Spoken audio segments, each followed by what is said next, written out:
Fisiología general. Jesús Merino Pérez y María José Noriega Borge. Medio interno y homeostasis. 1. Homeostasis concepto. Un ser unicelular vive en un medio líquido del que extrae los componentes necesarios para su supervivencia y al que vierte sus desechos metabólicos. Se establece así una estrecha independencia entre la vida del organismo unicelular y las características de su medio ambiente. Si la temperatura del medio ambiente cambia, o la composición iónica se modifica, la actividad del organismo también cambia. El proceso de la evolución hacia organismos superiores formados por millones de células ha supuesto, entre otras cosas, la progresiva independización del medio ambiente, que se ha conseguido por la vía de la creación de un medio interno. En los organismos pluricelulares, el líquido que rodea las células o líquido extracelular constituye su medio interno. La estabilidad del medio interno es fundamental para el correcto funcionamiento de las células. Fue Claude Bernard, 1813 a 1878, un gran fisiólogo francés, quien en 1857 declaró el principio de la constancia del medio interno, un principio básico de la fisiología. Este concepto de constancia del medio interno fue modificado en 1932 por el fisiólogo americano Walter B. Cannon. Este autor matizó la idea de Bernard al considerar que, más que constantes, las características del medio interno son estables variando dentro de un estrecho margen.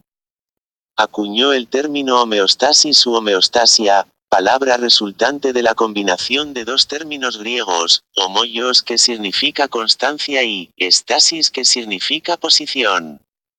Estabilidad para definir la estabilidad del medio interno, dentro de un rango de variación, como resultado de la existencia de mecanismos compensadores encargados de su regulación. El diccionario de la Real Academia Española lo define como el conjunto de fenómenos de autorregulación, que conducen al mantenimiento de la constancia en la composición y propiedades del medio interno de un organismo. Para Cannon, homeostasia no significaba algo fijo e inmóvil, que se mantiene exactamente igual siempre, sino más bien, un estado que puede variar, pero que es relativamente constante. Es el mantenimiento de unas condiciones internas relativamente ajustadas a pesar de los cambios que se generen en el exterior. Los cambios medioambientales actúan sobre el medio interno modificándolo. Para neutralizar este cambio, la actividad de células, tejidos y órganos debe realizarse de forma regulada e integrada. En la composición del medio interno ocurren cambios de manera continua, pero los límites de cambio permisibles son muy estrechos. Esta capacidad del organismo para autorregularse o volver a la normalidad es un concepto central en la fisiología y también en la patología. Cada parte del organismo, desde una célula hasta un sistema completo, desempeñan un importante papel en la homeostasia general. 1. Fisiología general. Jesús Merino Pérez y María José Noriega Borge. 2. Sistemas homeostáticos. Cannon definía un sistema de control homeostático como un grupo de células interconectadas, cuya función es mantener constantes las propiedades del medio interno, es decir, que las células del cuerpo se encuentren en un medio que cubra sus necesidades y les permita desarrollar sus funciones normalmente con condiciones externas variables. Existen una gran cantidad de parámetros o propiedades corporales que podrían servir de ejemplos de control homeostático. Se comentan brevemente dos de ellos. El primero corresponde a una variable química, el control de la concentración de glucosa en sangre o glucemia, y un segundo ejemplo que corresponde a una variable física, la temperatura corporal. La glucemia oscila entre 80 y 120 miligramos por ciento. El valor medio es de 100 miligramos 100 mililitros. Si por alguna causa la glucemia aumenta o disminuye sobrepasando el rango de oscilación fisiológica, se genera una señal que arranca los sistemas homeostáticos para restaurar la variable a sus valores normales. Si la causa que provoca la modificación persiste, la restauración del valor de la variable no es del 100%, conservándose una diferencia con el valor control que recibe el nombre de señal de error y sirve para mantener activo el sistema homeostático. Otro ejemplo clásico de sistema homeostático lo constituye el sistema termorregulador.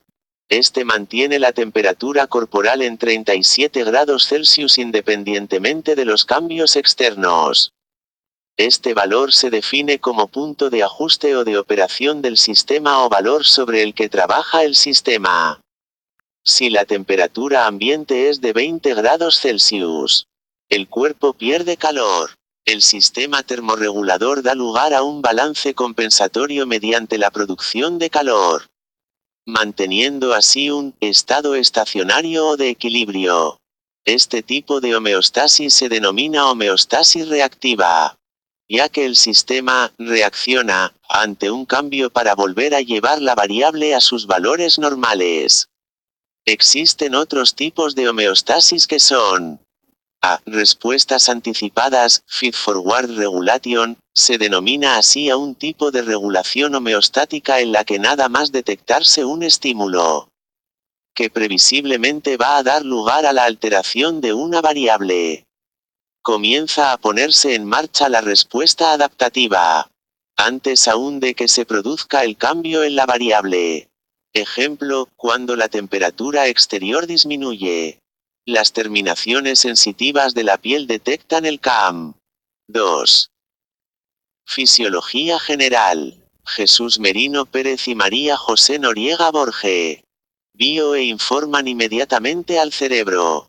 Este envía señales a los vasos sanguíneos para que se produzca la correspondiente vasoconstricción. Y a los músculos, para que se contraigan, tiritona, aumentando así la producción de calor.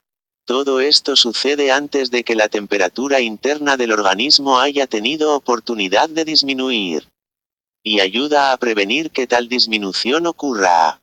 B. Homeostasis predictiva. Este término fue acuñado por Murede en 1986. Para referirse a un mecanismo de respuesta homeostática que se produce antes incluso de la actuación del estímulo alterador. Está basada en la existencia de un sistema circadiano que hace que todas las funciones del organismo oscilen en ritmos de aproximadamente 24 horas, sincronizadas por señales procedentes del medio ambiente, básicamente por la luz. Los ritmos biológicos permiten que las respuestas homeostáticas se produzcan con anticipación al cambio de la variable. Ejemplo, hay un ritmo endógeno de excreción urinaria de K+, siendo esta mayor durante el día que durante la noche. Este ritmo tiene sentido porque la ingesta de K+ presente en los alimentos es mayor durante el día. Gracias a la existencia de este ritmo, la concentración de K+ fluctúa menos que si el ritmo no existiese. Otros ejemplos los constituyen el ritmo de cortisol, el de la temperatura corporal, el sueño-vigilia, etc. 2,1 Características generales de los sistemas homeostáticos. Las principales características que definen el funcionamiento de un sistema homeostático son: Los sistemas homeostáticos funcionan generalmente como sistemas de retroalimentación, feedback, negativos. Un cambio en la variable da lugar a respuestas que empujan la variable en la dirección opuesta. En el sistema termorregulador, una disminución de la temperatura externa causa una pérdida de calor del organismo y una disminución de la temperatura corporal. La respuesta del sistema termorregulador es múltiple. Por un lado provoca un encogimiento corporal y una vasoconstricción que frenan la pérdida de calor. Y, por otro, arranca la realización de movimientos que aumentan la producción de calor, permitiendo de esta forma una elevación de la temperatura corporal. Existen algunos sistemas homeostáticos de retroalimentación positiva, en el que en vez de oponerse al cambio de la variable, el sistema tiende a reforzarle, desviando la variable cada vez más de los límites de la normalidad. En el cuerpo, en condiciones normales, hay muy pocos ejemplos de retroalimentación positiva. Así el nacimiento de un niño o la formación de un coágulo de sangre, como se verá en los capítulos correspondientes, son ejemplos de retroalimentación positiva en los que se requiere una finalización rápida. En términos generales, sin embargo, la mayor parte de los sistemas homeostáticos actúan según el principio de retroalimentación negativa. 3. Fisiología general. Jesús Merino Pérez y María José Noriega Borge.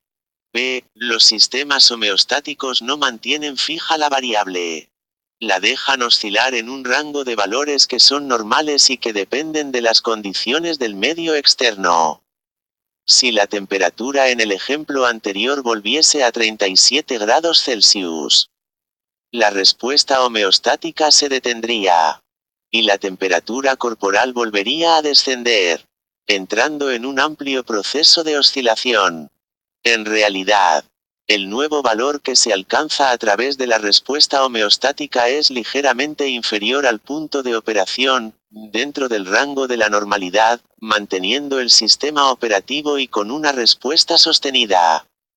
La diferencia entre la nueva temperatura de trabajo y el punto de operación, denominada señal de error, depende de la magnitud del cambio. En el sistema termorregulador es suficiente una señal de error de 1 grado Celsius. C. Existe una jerarquía de variables a controlar, que determinan una jerarquía de sistemas homeostáticos. Esto es debido a que no todas las variables presentan el mismo grado de importancia para la supervivencia del organismo, y, por lo tanto, si los recursos han de distribuirse, se pondrán en marcha primero aquellos sistemas homeostáticos que controlen variables de mayor relevancia. D. Los sistemas homeostáticos no son inmutables. Tienen una cierta capacidad de cambio. En algunos casos, si el estímulo externo se mantiene en el tiempo, los sistemas homeostáticos pueden cambiar ligeramente su punto de operación. Este cambio se conoce con el nombre de aclimatación y se define como la capacidad de adaptarse a unas nuevas condiciones medioambientales, por exposición prolongada a las mismas. Por ejemplo, en caso de pasar a vivir en un medio de mayor temperatura ambiental, se produce una disminución en la sudoración al cabo del tiempo. 2,2 componentes de los sistemas de control homeostático. En un sistema de control intervienen los siguientes componentes. A. Sensores o receptores, capaces de detectar cambios en la variable a controlar. A estos cambios se les denomina estímulos. La estructura y funcionamiento de los receptores es muy distinta dependiendo de la variable a detectar. La clasificación de los receptores del organismo puede hacerse según criterios muy diversos. Así puede ser según su ubicación, la naturaleza del estímulo que detecten, etc. B. Vías aferentes, a través de las cuales la información generada en los receptores llega hasta los centros de procesamiento.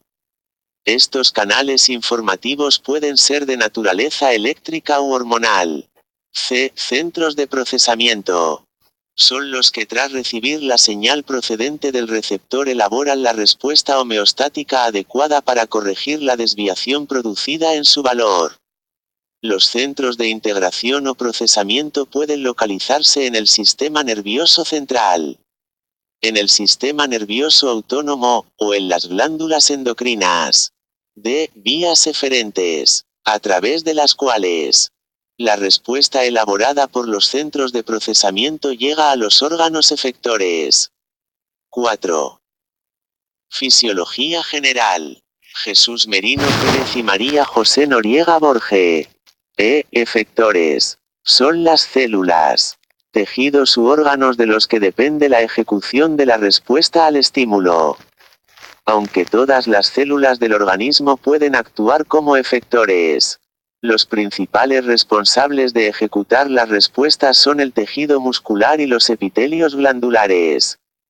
En algunos casos el sistema de control homeostático no se ajusta al patrón descrito previamente. Como ocurre con las respuestas homeostáticas locales. Esta variedad de respuestas se caracteriza por el hecho de que tanto la detección del estímulo como su procesamiento y la ejecución de la respuesta se produce en el mismo grupo celular. 5.